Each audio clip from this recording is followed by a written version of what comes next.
మొదటి అధ్యాయం.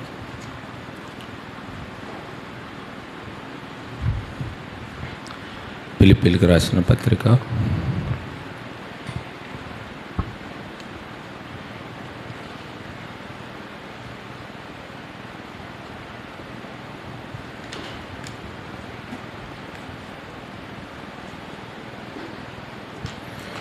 మొదటి అధ్యాయం 12వ.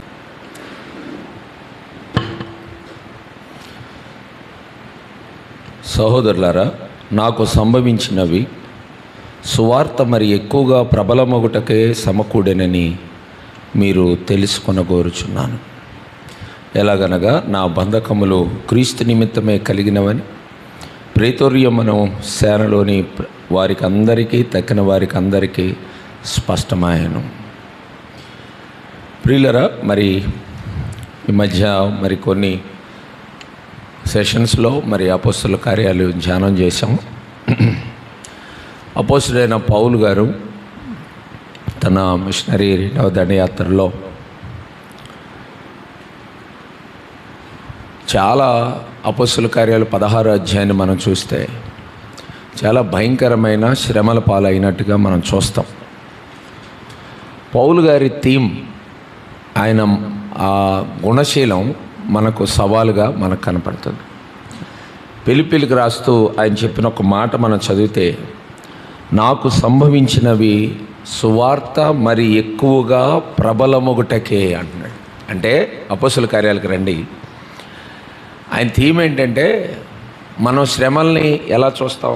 చిక్కుల్ని, హింసలు, బాధలు కలిగినప్పుడు అయ్యో నాకు ఎలా జరిగింది అనుకుంటాం. కానీ అపోస్తలుడైన పౌలు గారు ఆయన దృక్పథం చూడండి. నేను జైల్లో ఉన్నాను, నాకు శ్రమలో ఉన్నాను, సంకెళ్లలో ఉన్నాను, బంధించబడి ఉన్నాను. ఇలాంటి పరిస్థితుల్లో నేనున్నా, ఇప్పుడు నాకు జరిగినవన్నిటికీ మూలం ఏంటంటున్నాడు ఆయన? సువార్త ప్రబలమొగుటకే. అంటే ఆయన దృష్టి కోణం దేవుని సువార్త విషయంలో ఎలా ఉందో మనం చూడొచ్చు. అపోస్తలుల కార్యాలు 16వ అధ్యాయంలో ఆయన జర్నీని మనం కొద్ది నిమిషాలు మనం ధ్యానం చేద్దాం. ఆయన జర్నీని మనం చూస్తే 16వ అధ్యాయంలో మనం 16వ వచనం నుండి చూస్తే, పుతోను పట్టిన ఒక బిడ్డను వారు కాపాడిన తర్వాత, వారు సరిచేసిన తర్వాత దాని యజమానులకి లాభం పోయిందన్న సంగతి వారు అర్థం చేసుకొని దొమ్మిగా వాళ్ళు మరి అపోస్తలుల మీదకి వచ్చినట్లుగా మనం చూస్తాం. అయితే అక్కడ న్యాయాధిపతులకి వాళ్ళకి వీరి ప్రవర్తన విషయంలో చాలా రిపోర్ట్లు చేశారు. అప్పుడు వాళ్ళు చేసిన రిపోర్ట్లు ఏంటంటే, వీళ్ళు మొత్తం నగరాన్ని, పట్టణాన్ని గలిబిలి చేసేస్తున్నారు అన్నారు. యాక్చువల్గా వాళ్ళు చేసింది దయ్యం పట్టిన ఒక బిడ్డను కాపాడారు, అంతే. వాళ్ళు గలిబిలి చేస్తున్నారన్నారు. అప్పుడు జనసమూహం వారి మీదకి దొమ్మిగా వచ్చిననే మాట 22లో మనం చదువుతాం. అప్పుడు జరిగింది చూడండి. ఆ న్యాయాధిపతులు వారి వస్త్రములను లాగివేసి వారిని బెత్తములతో కొట్టవలనని ఆజ్ఞాపించారు. తర్వాత అది బెత్తాలతో కొట్టారు, వాళ్ళని చెరసాల్లో వేశారు, బొండలు కూడా వేశారు. బొండలు ఏమైనా ఆజ్ఞ లేదు, అయినా సరే వారికి బొండలు వేశారు, బిగించారు, వారిని చెరసాల్లో పెట్టారు. ఈ పరిస్థితులన్నిటినీ మనం చూస్తూ వచ్చినప్పుడు చెరసాల్లో జరిగిన సంఘటన మనకు తెలుసు. చెరసాల నాయకుడు మరి ఆయన కుటుంబం కూడా దేవుని యందు విశ్వాసం ఉంచి మరి ప్రభువులు ఆనందించినట్లుగా మనం చూస్తూ ఉన్నాం. అయితే ఈ సంఘటనలు జరుగుతూ వస్తున్నాయి. ఈ భయంకరమైన శ్రమల గుండా వస్తూ 17వ అధ్యాయానికి వచ్చేసరికి వారు అంపిపోలి అపోల్లోనియా పట్టణం మీదుగా వెళ్ళి తెస్సలోనికైకి వచ్చిరి. అక్కడ యూదుల సమాజ మందిరం ఒకటి ఉండెను గనుక పౌలు తన వాడుక చొప్పున సమాజపు వారి యొద్దకు వెళ్ళి, క్రీస్తు మృతుల్లో నుండి లేచుట అవశ్యమనియు, నేను మీకు ప్రచురము చేయు యేసే క్రీస్తై ఉన్నాడనియు లేఖనములలో నుండి దృష్టాంతములనెత్తి విప్పి చెప్పుచు వారితో 3 విశ్రాంతి దినములు తర్కించుచుండెను. సువార్త ప్రకటించటం అపోస్తలుడైన పౌలు జీవితంలో ఒక గుణశీలంగా ఉన్నట్లుగా మనం చూస్తాం. పరిస్థితులు ఏమైనా అవనివ్వండి, బాధ పెట్టినా, హింసించిన, చెరసాల్లో వేసిన, వెంటనే ఆయన తన జర్నీని కొనసాగించిన తీరు చూస్తే మన జీవితాలకు సవాలుగా ఉంది. ఈ దినం సువార్త ప్రకటించటం మనకు నిత్య కృత్యంగా ఉండాలి. దేవుడిచ్చిన గ్రేట్ కమాండ్ ఆ ఆజ్ఞను మనం జ్ఞాపకం చేసుకుంటే మత్తయి సువార్త 28వ అధ్యాయం 19వ వచనం, మీరు సర్వలోకమునకు వెళ్ళి సర్వ సృష్టికి సువార్త ప్రకటించండి. అపోస్తలులకి దేవుడు ఇచ్చిన ఆజ్ఞ ఏంటి? అపోస్తల కార్యాలు 1:8 ఇదిగో మీరు వెయిట్ చేయండి, మీరు వేచి చూడండి, మీరు పైనుండి శక్తిని పొందుకుంటారు. అప్పుడు ఏం జరుగుతుంది? యూదయలోను సమరయలోను తర్వాత భూదిగంతముల వరకు మీరు నాకు సాక్షులై ఉంటారు. కనుక ఆ గుణశీలాన్ని చూడండి. దేవుడు ఏం చెప్పాడో ఆయన ఆజ్ఞను పట్టుకున్నాడు. పౌలు గారు, నిన్ను నేను అన్ని జనులకు వెలుగుగా పెట్టానయ్యా, నువ్వు రాజుల దగ్గర అధికారుల దగ్గర నన్ను గురించి నువ్వు చెప్తావు అన్నాడు. ఆ పిలుపుని తీసుకున్నాడు. అందుకే ఫిలిప్పీ పత్రికలు అంటాడు, నేను దేని నిమిత్తము పట్టబడితేనో దానిని పట్టుకో. దేవుడు నన్ను ఎందుకు రక్షించాడు? ఇది నాన్న దేవుడు మనల్ని రక్షించడం వెనుక ఉన్న ఆయన ఉద్దేశం నెరవేర్చడం కంటే మనకి ఇంకా మరి అచీవ్మెంట్ ఏమీ లేదు. పౌలు గారు ఆ ఉద్దేశాన్ని ఎరిగాడు. సువార్త ప్రకటించడాన్ని ఒక గుణశీలంగా చేసుకున్నాడు. అందుకే తిమోతికి రాస్తూ శ్రమపడుము, సువార్తికుని పని తిమోతికి 2వ పత్రిక 2వ అధ్యాయం 2వ వచనంలో ఆ మాట మనం చూస్తాం. చదవండి, చదువుతారా? 2 తిమోతి 2:2.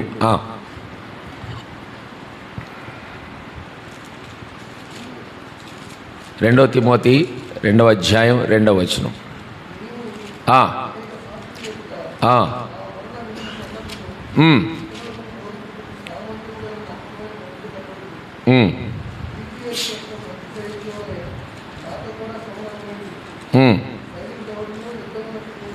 నాతో కూడా శ్రమ అనుభవించుము.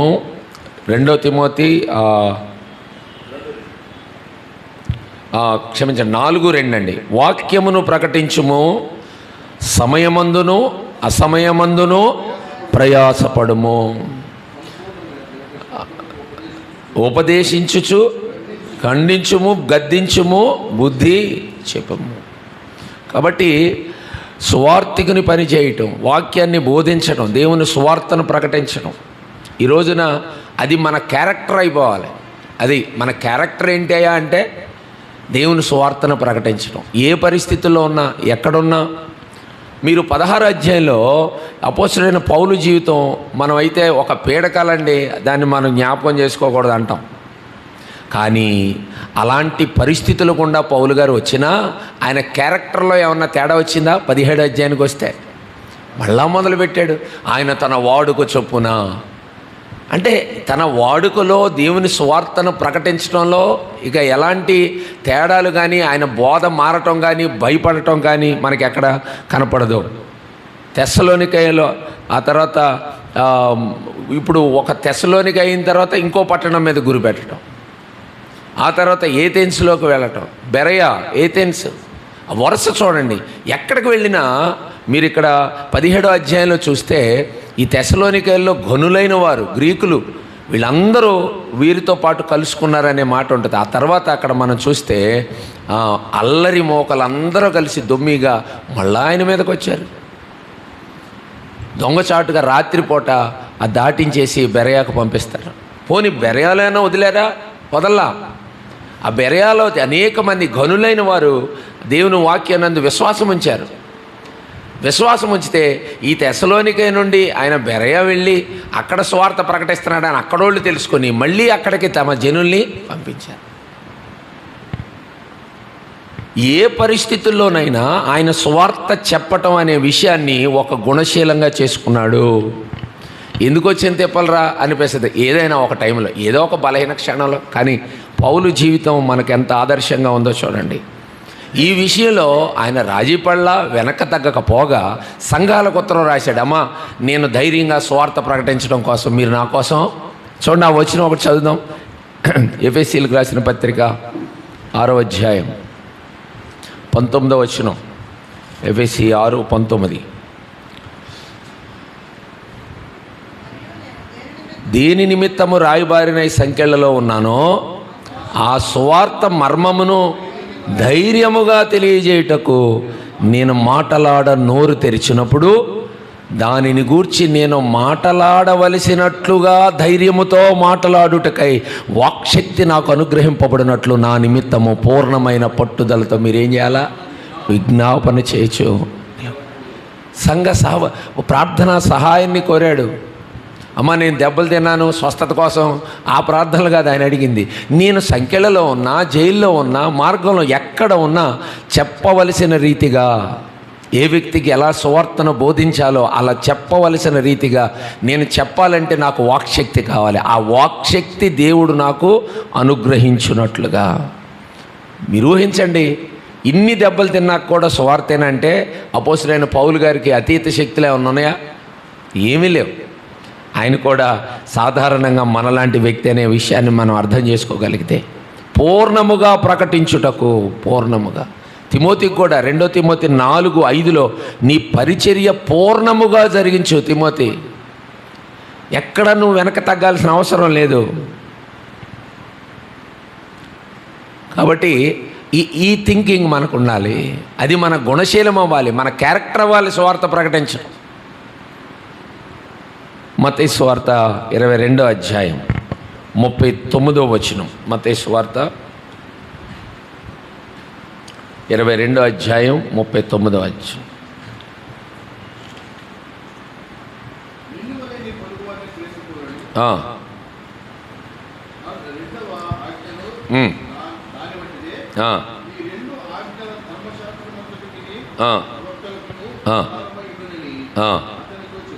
చూడండి, ఆ తర్వాత అడుగుతున్నాడు, ఎవడు పొరుగువాడు?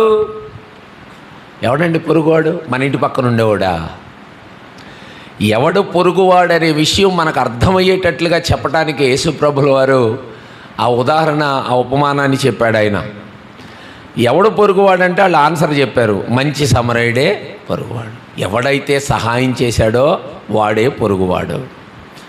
కనుక మంచి సమరయుడే పొరుగువాడైనప్పుడు దాని అర్థం మనం ఏం థింక్ చేయాలంటే, మన పక్కవాడి దుస్థితి ఎరిగి సహాయం చేసిన వాడే పొరుగువాడు. ఎవడు సహాయపడవలసిన వాడు?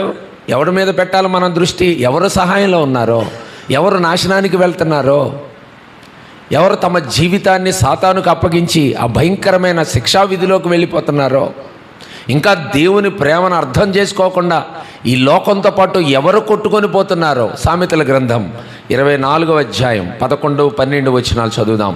సామెతల గ్రంథం 24వ అధ్యాయం 11, 12 వచనాలు చూడండి.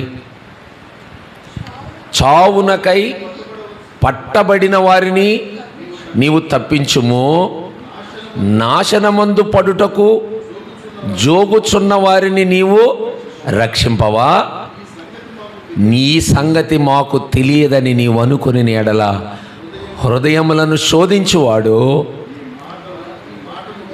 గ్రహించును కదా. నిన్ను కనిపెట్టువాడు దానిని ఎరుగున. నరులకు వాని వాని పనులను బట్టి ఆయన ప్రతీకారము చేసి. మనం ఏమనుకుంటాం, నాకేం తెలుసండి జంగారెడ్డిగూడలో ఎంతమంది నశించిపోతున్నారు, నా చుట్టుపక్కల ఉన్న గృహాల్లో ఎంతమంది దేవుని నమ్మలేదు నాకేం తెలుసు అని మనం కవర్ చేసుకుంటామని దేవుడు అంటున్నాడు, నీకు తెలుసు. ఎవరు నాశనానికి జోగుతున్నారో నీకు తెలీదా? ఎంతమంది ఆరని అగ్నిలోకి వెళ్ళబోతున్నారో తెలీదా? నిన్ను కనిపెట్టి చూచువాడు నీ హృదయాన్ని ఎరిగినవాడు. నాశనమనక పడుటకు జోగుచున్న వారిని నీవు రక్షింపవా? ఎలా రక్షిస్తామంటే వాళ్ళకు స్వార్థ చెప్పడమే, వాళ్ళకు దేవుణ్ణి పరిచయం చేయటమే. ఇప్పుడు పొరుగువాడంటే మన ఇంటి పక్కన ఉన్నవాడని కాదు, మన ఎదురింటోడని కాదు. ఎవడు నాశనానికి పోతున్నాడో, ఎవడు దుస్థితిలో ఉన్నాడో, ఎవడు తన జీవితాన్ని సరిదిద్దుకోలేని స్థితిలోకి పోతా ఉన్నాడు, వారి మీద దృష్టి పెట్టు. వారు పాపంలో ఉన్నారు. వాళ్ళు భక్తుడు కీర్తనలో రాస్తాడు కదా, కాలు అంట వారి కాలు ఇక జారిపోయే టైంలో నువ్వు వారిని రక్షించవా? దేవుని ఆజ్ఞ నీ పొరుగువారిని ప్రేమించమని కదా. ఎలా ప్రేమిస్తున్నాం మనం? అవసరార్థం ప్రేమిస్తాం, అక్కర కోసం ప్రేమిస్తాం. ఇప్పుడు నిజంగా మన దేవుని మీద మన ప్రేమ ఉంటే, పౌలు గారు మరి ఆయన సంఖ్యలో ఉన్నప్పుడు అనేక మంది ఆయన మీద కోపంతో ఆయన నుండి విడిపోయి స్వార్థ చేతనో వాళ్ళ విషయంలో ఏమన్నాడు? కక్ష చేతనో మిష చేతనో స్వార్థ ప్రకటించబడుతుంది చాలు.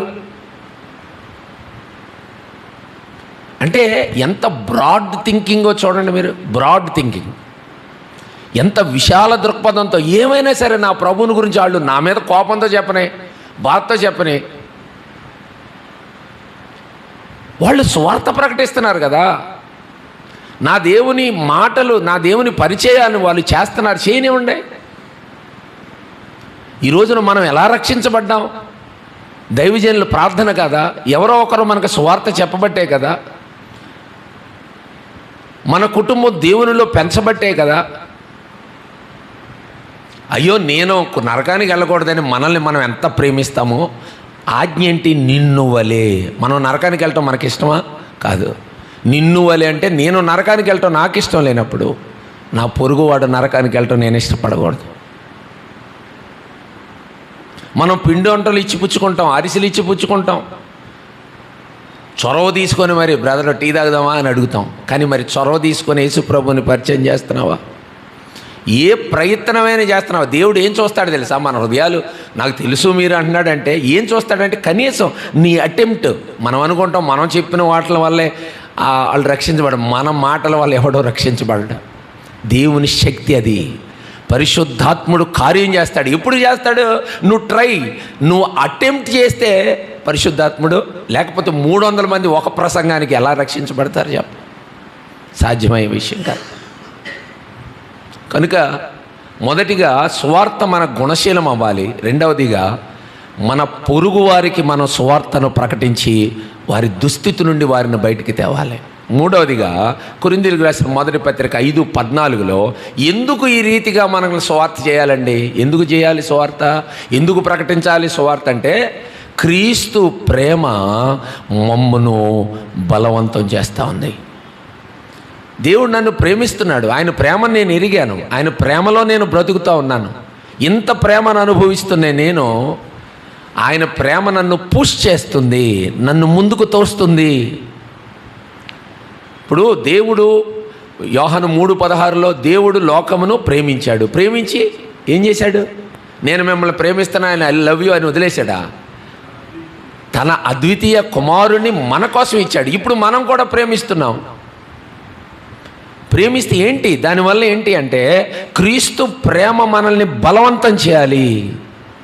ఆ ప్రేమనే మనం ఈ లోకానికి ప్రకటించాలి. ఏంటి మనం చెప్పేది లోకానికి? నిన్ను గురించి ఆలోచించే ఆయన ఒక ఆయన ఉన్నాడు, నిన్ను ప్రేమించే ఆయన ఒక ఆయన ఉన్నాడు. సామర్లకొకట్లో ఒక ఆయన నిజంగా జరిగింది, సభల్లోకి వచ్చి సాక్ష్యం చెప్పాడు. మిద్ది మీదకి ఎక్కాడు ఇక చచ్చిపోదామని. కాకినాడ సభలకు వచ్చి చెప్పాడు ఆయన. ఎక్కడో బోర్లో, ఏదో గుడి మీద బోర్లో ఓనేస్తామనే పాట వస్తుందంట. నాకు ఎవరున్నారండి నన్ను గురించి ఆలోచించేవాళ్ళు ఎవరో, నన్ను ప్రేమించేవాళ్ళు ఎవరో? ఇది ఆయన చనిపోట కారణం.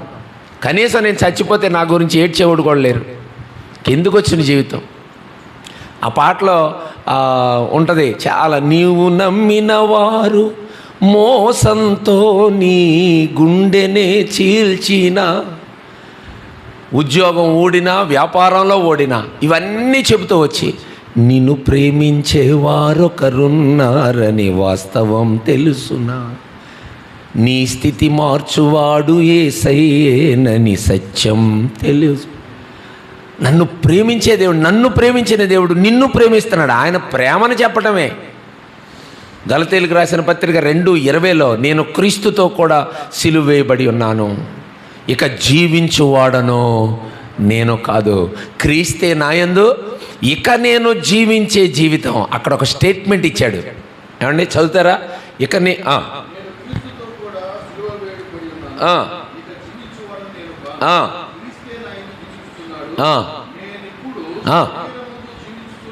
అదిగోండి, ఇప్పుడు నేను ఈ శరీరమందు జీవించుచున్న ఈ జీవితము ఎవరి కోసం అంట? నన్ను ప్రేమించి నా కొరకు తన్ను తాను అప్పగించుకొనిన,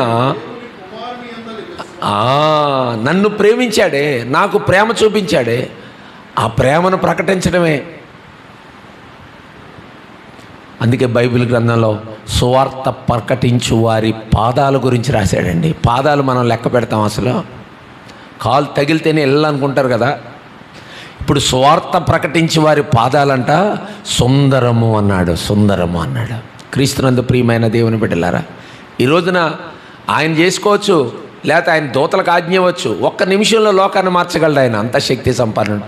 కానీ బలవంతంగా మన హృదయాల్లో దూరటం ఆయన నైజం కాదు. హృదయం అనే తలుపు దగ్గర నిలబడి తట్టుచున్నాను.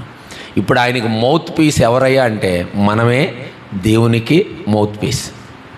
ఆయన మాటలు, ఆయన ఉద్దేశాలు, ఆయన చిత్తాన్ని, ఆయన ప్రేమను లోకానికి చాటాలి. ఇప్పుడు ఆ ప్రేమ అంట మనల్ని బలవంతం చేయాలంట సువార్త చెప్పడానికి. అలా ఆయన ప్రేమను లోకానికి తెలియజేయాలంటే మనకు సమర్పణ కావాలి. కోతెంతో విస్తారమాయనే, కోసేటి పనివారు కొదువాయని, యజమాని నిధులన్నీ నీవే కదా, ఇది కోతకు సమయం, పనివారి తరుణం, ప్రార్థన చే. కోత ఎంతో విస్తారంగా ఉంది, పనివారు మాత్రం కొద్దిగా. ఆ ప్రేమ నిన్ను బలవంతం చేస్తే సువార్తను ప్రకటిస్తావు. మొదటిది ఈ గుణశీలాన్ని అలవరుచుకుందాం. రెండవది మన పొరుగు వారిని గుర్తిద్దాం. మూడవది ఆయన ప్రేమ బలవంతం చేయాలి, మనలో అంత ప్రేమ సార్థకం కావాలి. నాలుగవది కొరింథీయులకు రాసిన మొదటి పత్రిక 9వ అధ్యాయం 16వ వచనం. కొరింథీయులకు రాసిన మొదటి పత్రిక 9వ అధ్యాయం 16వ చదవండి.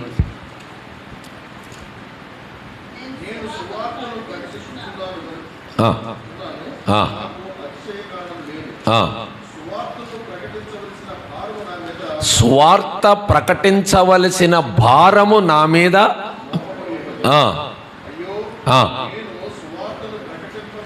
అయ్యో, నేను సువార్తను ప్రకటింపకపోయిన ఎడలా. ఇది ఎలా అండి? నువ్వు నిజంగా దేవుని బిడ్డవైతే, ఆయన ప్రేమను అర్థం చేసుకున్నవాడు అయితే మన మీద ఏం పెట్టాడంట? భారం పెట్టాడంట. ఏంటా భారం అంటే? సువార్త ప్రకటించి. భారం లేకపోతే నువ్వు సువార్త ప్రకటించలేవు. మొక్కుబడిగా ఎన్ని రోజులు ప్రకటిస్తాం? ఆ బాధ ఉండాలి లోపల. ఆ భారం మన జీవితంలో ఉన్నప్పుడు, ఇప్పుడు దాని తర్వాత మాట రాత్రి, నేను ఒకవేళ సువార్త ప్రకటింపకపోయిన ఎడలా అండి. సమూయేలు గారు ఏమంటాడు? ప్రార్థన చేయకపోతే పాపం చేసిన అవుతాను. ఎలాంటి కండిషనో చూడండి. ఇంత తెలిసి, ఇంత అనుభవించి, ఇంత ప్రేమలో ఉండి అయినా నేను సువార్త ప్రకటించకపోతే, 17వ వచనం అండి. ఏమండి? నేను ఇష్టపడినా ఒకవేళ ఇష్టపడకపోయినా అండి, మనమందరం ఆయన గృహ నిర్వాహకులమే. 17వ వచనం చదవండి.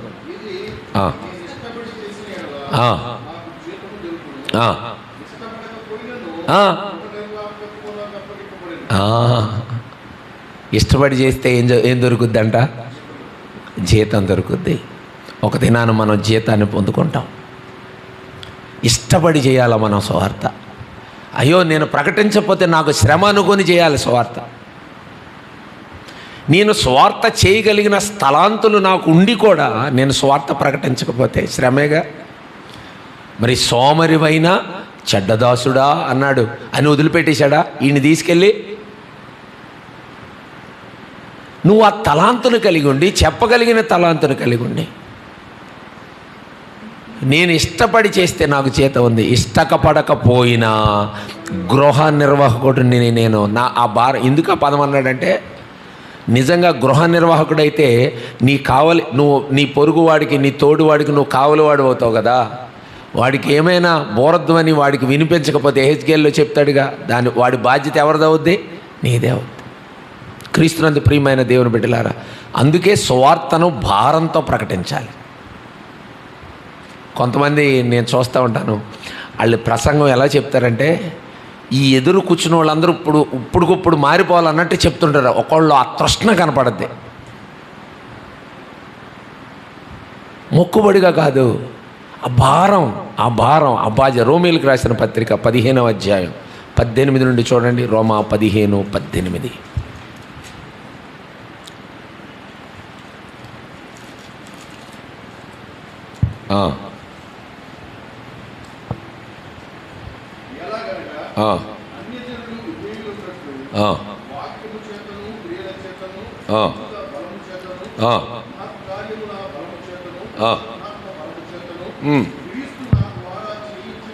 ఇదిగోండి, క్రీస్తు నా ద్వారా చేయించిన వాటిని గూర్చియే గాని మరి దేని గూర్చి మాటలాడ తెగింపను.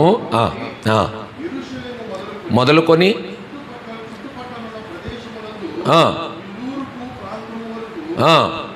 క్రీస్తు సువార్తను పూర్ణముగా ప్రకటించి ఉన్నాను. ఎంత ధైర్యం అండి ఈ మాట చెప్పడానికి. పూర్ణంగా ప్రకటించేశాను నేను, ఈ ప్రాంతాలన్నిటా కూడా ప్రకటించేశాను నేను. క్రీస్తునందు ప్రియమైన దేవుని బిడ్డలారా, ఇదండి భారం. ఏమండి, ఇది భారం. కనుక ఆయన నామమెరుగని చోట్ల, 21వ వచనంలో మనం చూస్తాం కదా, చూడండి, ఆయనను గురించి కిందకు వచ్చిన వ్రాయబడిన ప్రకారము క్రీస్తు నామమెరుగని చోట్లను సువార్తను ప్రకటింపవలెనని మిక్కిలి ఆశ గలవాడనై. ఆశ అంటండి. సువార్త తల్లోపు కాదు వాళ్ళకి, వెళ్ళాలి పదండి, అలా కాదంట. ఆశ, నాకు దేవుని ఇంకా ఎరుగని వాళ్ళ మధ్యకు వెళ్ళి సువార్త ప్రకటించాలనే ఆశ నాకుంది, ఆశ ఉంది. ఎక్కడ సువార్త లేదో అక్కడ సువార్త ప్రకటించాలి, అక్కర మనం ఎరగాలి ప్రియులరా. ఆయన నామమెరుగని చోట్ల 126వ కీర్తనలో చెప్పినట్టు, ఏడ్చుచూ విత్తితే సంతోష గానంతో మనం పంట కోస్తాం. అపోస్తుల కార్యాలు 20వ అధ్యాయంలో ఈ సువార్త ప్రకటించే విషయంలో పౌలు గారి గురించి ఒక చక్కని మాట మనం చదువుతాం. అపోస్తుల కార్యాల గ్రంథం 20వ అధ్యాయం 19వ వచనం. అపోస్తుల కార్యాల గ్రంథం 20వ అధ్యాయం 19వ వచనం.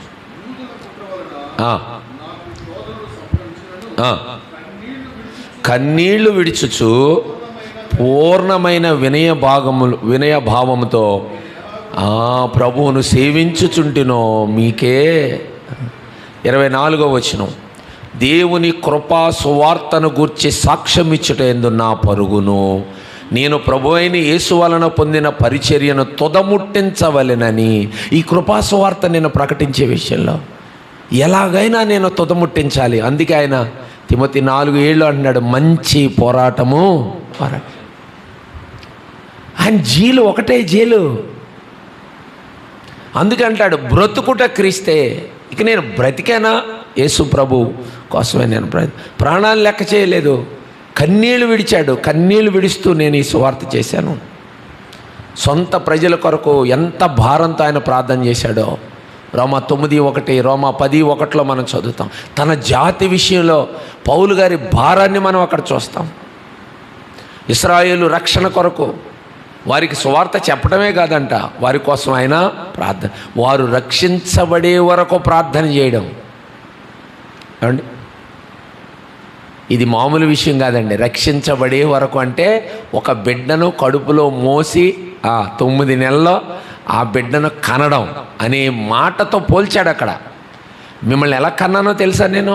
కొరింథీయులకు రాసిన మొదటి పత్రిక 4వ అధ్యాయం 15వ వచనం. కొరింథీయులకు రాసిన మొదటి పత్రిక 4వ అధ్యాయం. ఉన్నను లేరు, క్రీస్తు యేసునందు సువార్త ద్వారా నేను మిమ్మిని కంటిని గనుక మీరు నన్ను పోలి నడుచుకుని వారే ఉండవలెనని. ఎలా కన్నాడంట ఆయన? సువార్త ద్వారా నేను మిమ్మును కంటిని. ఎంత వేదన పడి ఉంటాడు కనడం అంటే, ప్రసవ వేదన పడ్డాడు. అందుకే అన్నాడు కదా, క్రీస్తు స్వరూపము మీ అందు ఏర్పడే వరకు నాకు ప్రసవ వేదన కలుగుతూ ఉంది. కాబట్టి 4వదిగా మనం చూస్తూ ఉన్నాం. మొదటిది ఆయన గుణశీలమే సువార్త, ఆయన క్యారెక్టర్ అయిపోయింది. 2వదిగా తన పొరుగు వారి విషయంలో ఆయన ఎంత జీలు కలిగి. 3వది క్రీస్తు ప్రేమ ఆయన్ను బలవంతం చేస్తున్నట్లుగా మనం చూస్తున్నాం. 4వది సువార్త ప్రకటించకపోతే నాకు శ్రమ అన్నాడు. భారంతో సువార్త ప్రకటించాలి మనం. 5వది రోమీయులకు రాసిన పత్రిక 1వ అధ్యాయం 16వ వచనం.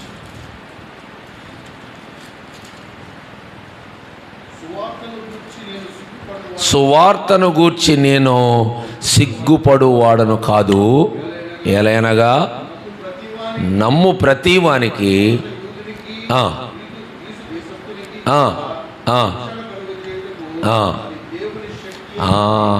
ఇక్కడ మరొక మాట అండి. సువార్త ప్రకటించే విషయంలో భారం ఉంటే సరిపోదు, భారంతో పాటు సువార్త ప్రకటించే విషయంలో నేను సిగ్గుపడువాడను కాదు.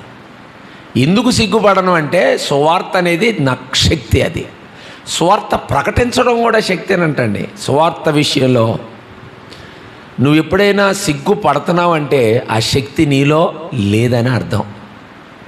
ఆ శక్తిని నువ్వు పొందుకోవటం అలవాటైతే నీకు ఒక వ్యక్తికి రక్షణ ఇచ్చేంత శక్తి సువార్తలో ఉంది.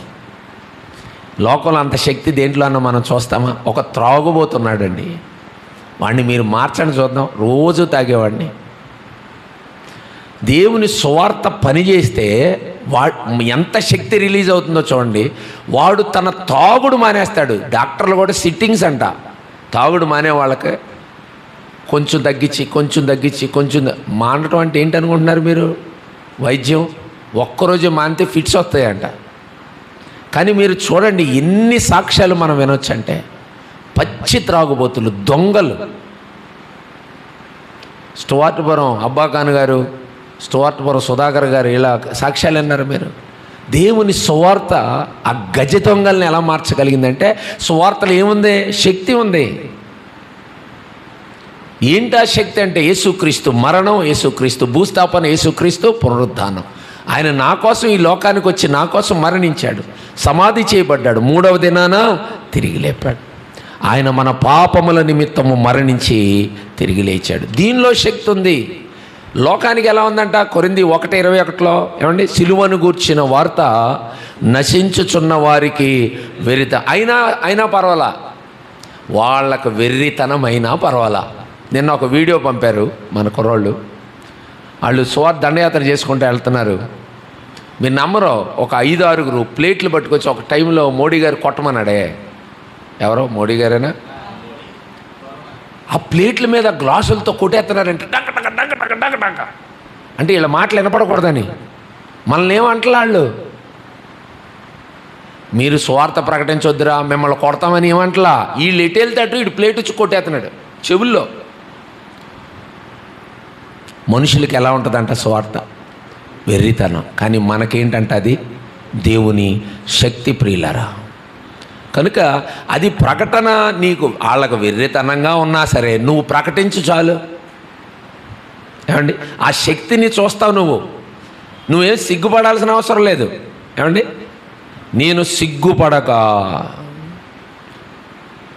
రోమా 13:11. రోమీలకు రాసిన పత్రిక 13:11.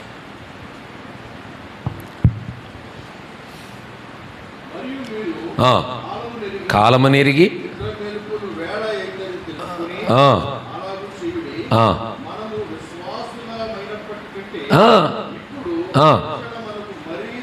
రక్షణ మనకు మరీ సమీపముగా ఉన్నది. మరీ సమీపముగా ఉన్నది. ఏ రక్షణ? మన దేహానికి విమోచన. ఆయన రాకడ సంపూర్ణంగా మనం విమోచించబడి ఆ రక్షణలోకి వెళ్తాం. భూత వర్తమాన భవిష్యత్ కాల రక్షణ. రక్షించబడితిమి, రక్షించబడుతూ ఉన్నాం ఈ పాప ప్రభావం నుండి. ఒక దినాన రక్షింపబడుదుము. చూడండి ప్రియులారా, ఇక్కడ అదే మాట మనం అంటున్నాడు, దేహ విమోచన. ఇప్పుడు మనం ఓపికతో మనం కనిపెడతా ఉన్నాం. సృష్టి కూడా వెయిట్ చేస్తుందంట దేవుని కుమారుల ప్రత్యక్షత కొరకు. రోమా 8 మనం చదువుతాం. సృష్టి కూడా మిగుల ఆశతో ఎదురు చూస్తూ ఉంది. ఆ దినం వరకు కూడా మనం ఈ శక్తిని పొందుకొని సిగ్గుపడకుండా సువార్తను ప్రకటిస్తూ ముందుకు సాగాలి. చివరిగా కొరింథీ మొదటి పత్రిక 1:17. కొరింథీలు రాసిన మొదటి పత్రిక 1:17.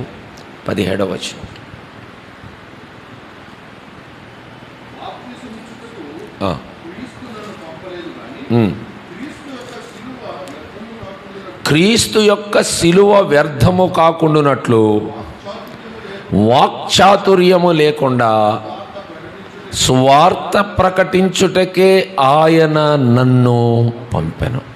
ఎలా ప్రకటించాలంటే మనం పెద్ద వాక్చాతుర్యం, మన టాలెంట్ ఏం ఉపయోగించాల్సిన అవసరం లేదు. మీరు చూడండి, పల్లెటూరులోకి వెళ్ళండి, ఏజెన్సీలోకి వెళ్ళండి, ఇంకా మారుమూల ప్రాంతాల్లోకి వెళ్ళండి, అనేక మంది విశ్వాసులు ఉంటారు. వాళ్ళ పాస్టర్ గారులను చూడండి, వాళ్ళు ఎవరైనా చదువుకున్నారనుకుంటున్నారా? అస్సలు చదువుకునే వాళ్ళు 12 మంది నాన్నగారి దగ్గర సేవకులు ఉండేవారు. అస్సలు బైబిల్ చదవటం ఒకటి వస్తుంది వాళ్ళకి. వాళ్ళకి పెద్ద లోక జ్ఞానం ఏమి ఉండకపోవచ్చు, కానీ సువార్తలో ఉంది. ఆ శక్తి అంతా దేంట్లో ఉంది? సువార్తలో ఉంది. దేవుడు నన్ను పిలిచాడు, నేను వాక్చాతుర్యమే ఉపయోగించాల్సిన అవసరం లేదు. దేవుని గురించి చెప్తే చాలు, నేను ఆయన సిలువను నేను ప్రకటిస్తే చాలు. ఒకవేళ నేను సిలువను గురించి ప్రకటించకపోతే సిలువ వ్యర్థమవుతుందంట. గుర్తుపెట్టుకోండి, ఆయన శ్రమ వృధా అయిపోతుంది, ఆయన సిలువ వృధా అయిపోతుంది. ఆయన త్యాగాన్ని, ఆయన సమర్పణను మనం వ్యర్థం చేయకూడదు. మనం సువార్త ప్రకటించట్లేదు అంటే అర్థం ఏంటంటే దీన్ని వృధా చేస్తున్నాం, యేసయ్య త్యాగాన్ని. మనం అనేకసార్లు అంటాం కదా, అరే ఇంత శ్రమ వృధా అయిపోయింది, ఎవరికి తెలియలేదు. నువ్వు ఈ రోజున నువ్వు తెలియబడకుండా చేస్తే, నువ్వు చేయాల్సిన పని నువ్వు చేయకపోతే సిలువ వ్యర్థం కాకుండా, నేను వాక్చాతుర్యం లేకుండా నీ సిలువను ప్రకటిస్తున్నాను. ఇదినా మన భక్తి జీవితం. ఒక్క ఆత్మనైనా రక్షించలేకపోతే మన జీవితం అంతా ఏమైపోద్దంట? వ్యర్థమేగా.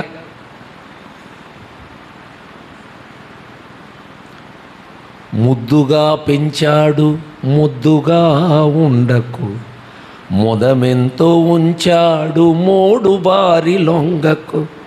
మనల్ని ఎందుకు ఇంత ముద్దుగా పెంచాలి ఆయన? ముద్దులాగా ఉండటానిక, చురుకుగా పనిచేయడానిక? ఇక్కడ అదే చదువుతున్నాం, కాలము నెరిగి నిద్ర మేల్కొని వేళ అయినదని తెలుస్తున్నాయా కాలాలేంటో? కడవరి దినాల్లో మనం ఉన్నాం, దుర్దినాల్లో మనం ఉన్నాం.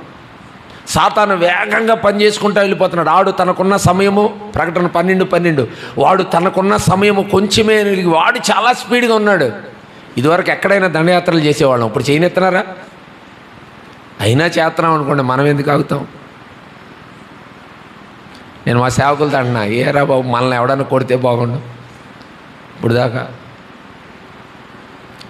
ఆటంకాలు వచ్చినా, ఎన్నో ఆటంకాలు. అంటే సాతాను తన సామ్రాజ్యాన్ని విస్తరించుకుంటూ, తన టైం కొంచెమే, ఆయన రాకడ అత్యంత సమీపంగా ఉంది అని ఏదో రకంగా సేవకు ఆటంకాలు. అపోస్తుల కార్యాలు చూస్తే ఎక్కడ సువార్త ప్రకటించబడింది అక్కడ వెంటనే ఆటంకం. మీరు చూడండి, అలా చూసుకుంటే వెళ్ళండి, ప్రతి ఆటంకానికి ముందు సువార్త ప్రకటించబడుద్ది. సంఘానికి క్షేమాభివృద్ధి ఎక్కడ కలిగితే అక్కడ వాడు పనిచేయటం మనం చూస్తాం. కానీ ఈ పరిస్థితుల్లో మనం సిలువను వ్యర్థం చేయకూడదు. అది పౌలు గారి ఆశ. ఏదైనా మన ఆశ కూడా అది అయి ఉండాలి. పౌలు జీవితం ఎంత సవాల్తో కూడి ఉంది. రాత్రి మనం పరిశీలన చేసుకున్నాం. సువార్తను ప్రకటించే విషయంలో అది మన క్యారెక్టర్ అయి ఉందా? మన దేవుని వాక్యాన్ని, దేవుని సువార్తను ఇతరులకు పరిచయం చేసే పరిస్థితి. నిజంగా మనం సువార్త విషయంలో ప్రయాసపడితేనంటండి, ఎన్నంతలో తెలుసా బహుమానం? మార్కు సువార్త 10వ అధ్యాయం 29-30 వచనాలు. మార్కు సువార్త మాట చదవండి, ప్రార్థన చేద్దాం, సమయమైంది. మార్కు సువార్త 10వ అధ్యాయం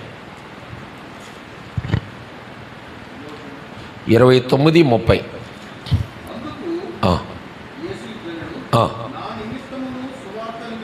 నదిగోండి పెట్టాడు, అక్కడ కూడా ఆ క్లాజ్ పెట్టాడు, నా నిమిత్తమును సువార్త నిమిత్తమును ఇంటినైనను, అన్నదమ్ములనైనను, అక్క చెల్లెలనైనను, తల్లిదండ్రులనైనను, పిల్లలనైనను,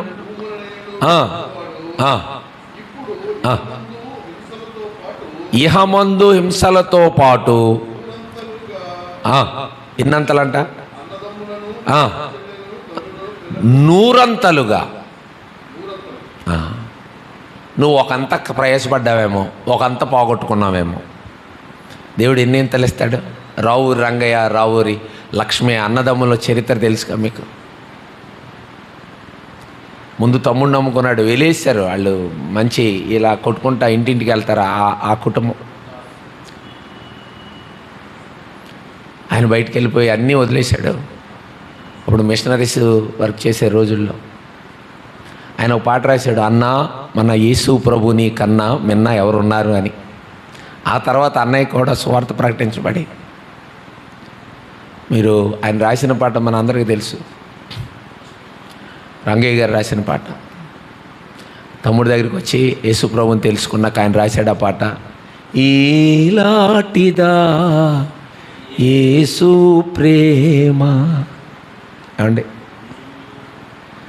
ఎంత ప్రేమించాడు. ఆ పాట మీరు చూడండి, పాట మొదట్లోనేమో మనమున్న స్థితి ఉంటుంది, పాటలో వచ్చిన 2 లైన్లోనేమో దేవుడు మనల్ని ఎలా చేశాడో.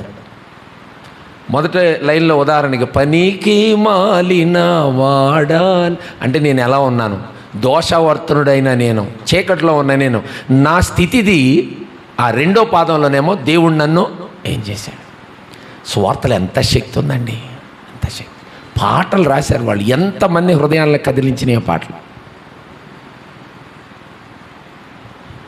చౌదరి గారు ఉన్నారు కదా, ఆయన కూడా చాలా పాటలు రాశారు, పురుషోత్తం చౌదరి గారు.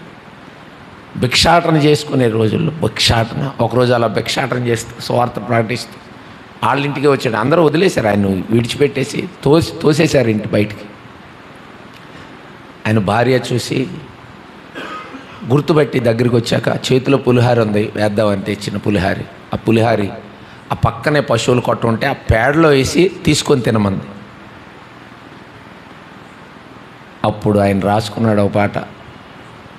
ఏమండి, ఎందుకు ఈ బంధువుల గురించి, ఈ స్నేహితులు, అన్నదమ్ములు, అక్క చెల్లెళ్ళు వీళ్ళందరూ పోయారని బాధపడతావా మనసా? యెహోవా మా తండ్రి కాడా, యేసుడు మా అన్న కాడా. మీరు గూగుల్లో కొట్టండి, పాట లేకపోతే దేవదూతలు మా బంధువులు, అబ్రహాము మాకు ఇది అని మొత్తం బంధుత్వం మొత్తం రాసేసుకున్నాడు ఆయన. మన పితరులండి, వాళ్ళు సమస్తాన్ని పోగొట్టుకున్నారు కేవలం సువార్త ప్రకటించడానికి.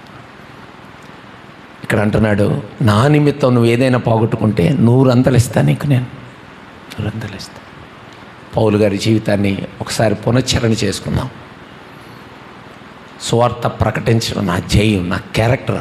నా పొరుగువాడి విషయంలో, ఈ దినాన మన పొరుగువారి విషయంలో మనం ఎలా ఉన్నాం. అంతేకాదు, దేవుని ప్రేమ మనల్ని బలవంతం చేస్తుందా? నిజంగా ఆయన ప్రేమను మనం అనుభవిస్తే బలవంతం చేయాలి. 4వదిగా, సువార్త నేను భారంతో చేస్తున్నాను, ఆ భారం ఉందా లేదా నాకు. 5వదిగా, నేను సువార్త విషయంలో సిగ్గుపడకూడదు, ఎందుకంటే సువార్తలో శక్తి ఉంది. చివరిది, నేను సిలువను వ్యర్థం చేయకూడదు. తలాంతులు కలిగి ఉండి కూడా, చెప్పగలిగి ఉండి కూడా, ప్రయాణించగలిగే బలముండి కూడా, శక్తి ఉండి కూడా నేను ఈ రోజున సువార్త ప్రకటించలేకపోతే సిలువను నేను వ్యర్థం చేసినాను అవుతాను. మనం పరిశీలించుకొని ప్రభు కొరకు బ్రతుకుదాం, ఆయన రాజ్య విస్తరణలో పాటుపడదాం. ఈ జీవితకాలంలో పౌలు గారు అన్నట్టు చెప్పగలగాలి, నేను రెంటి మధ్య ఇరుకుని పడి ఉన్నాను, నేను జీవించే ఈ జీవితం నా పనికి ఫలసాధకమైతే చాలు. ఫిలిప్పీ 1:21-22 అంటాడు. రెంటికి మధ్య అంటే చనిపోతే నాకు లాభమే, కానీ బ్రతికి మీ మధ్య సేవ చేయడం కూడా నాకు ఓకే. ఈ ఊపిరి ఉందే, అదే నా పనికి ఫలసాధకం అన్నాడు. ఆ రీతిగా మన జీవితాలు ప్రభువుకు అప్పగించి ముందుకు సాగటానికి పరిశుద్ధాత్మ దేవుడు సహాయం దయచేయను గాక. తల్ల వంచండి, ప్రార్థన చేసుకుందాం. మహోన్నతుడైన తండ్రి, కృపగలిగిన మా దేవ, ఈ రాత్రికాల సమయంలో మా అందరితో మాట్లాడారు. పౌలు గారి జీవితాన్ని మా ముందుంచారు నాయన. ప్రభువా, ఆయన ఉన్న పరిస్థితుల్లో, ఆ శ్రమల్లో, ఆ బాధల్లో, వేదనల్లో సైతం స్వార్థ ప్రకటించాలని ధ్యేయంతో ముందుకు సాగిన ఆ జీవితాన్ని మీరు మాకు చూపించారు. మమ్మల్ని మేము పరిశీలించుకొని ఆయన నిన్ను ప్రకటించి, నిన్ను పరిచయం చేసి, నీ ప్రేమను లోకానికి చాటడానికి మీ శక్తిని, మీ బలాన్ని మాకు దయచేయమని ప్రార్థన చేస్తున్నాం. ఇక్కడ జరుగుతున్న ఆత్మీయ సమ్మేళనంలో హాజరైన ప్రతి బిడ్డను మీరే సంధించమని ప్రార్థిస్తున్నాం. వారి అక్కరలు తీర్చండి, వారు చేస్తున్న ప్రతి విషయంలో మీ సఫలత దయచేయండి. తిరిగి మేము కలుసుకునే వరకు మీ తోడు భద్రత దయచేయండి. మరి నీ దాసుడు కర్నూలు వెళ్ళి ఉండగా వారి మార్గాలలో మీరుండి నీ సేవలో బిడ్డను బలముగా వాడుకొని అనేక ఆత్మలకు సహాయకరంగా, అనేక ఆత్మలను రక్షించడానికి నీ సాధనంగా మీరు వాడుకొని నడిపించమని, చేసిన మేళ్ళన్నిటికై స్తుతులు చెల్లిస్తూ మా ప్రభు రక్షకుడైన యేసుక్రీస్తు నామమున స్తుతించి వేడి ప్రార్థిస్తున్నాము తండ్రి. మన తండ్రి అయిన దేవుని ప్రేమ, కుమారుడైన యేసుక్రీస్తు కృప, పరిశుద్ధాత్మ అన్యోన్య సహవాసం, ఆదరణ, నడిపింపు, భద్రత, కాపుదల చేరిన మనకును సర్వలోకమున్న సకల పరిశుద్ధులకు సదాకాలం తోడేయండి నడిపించును గాక. అందరికీ వందనాలు.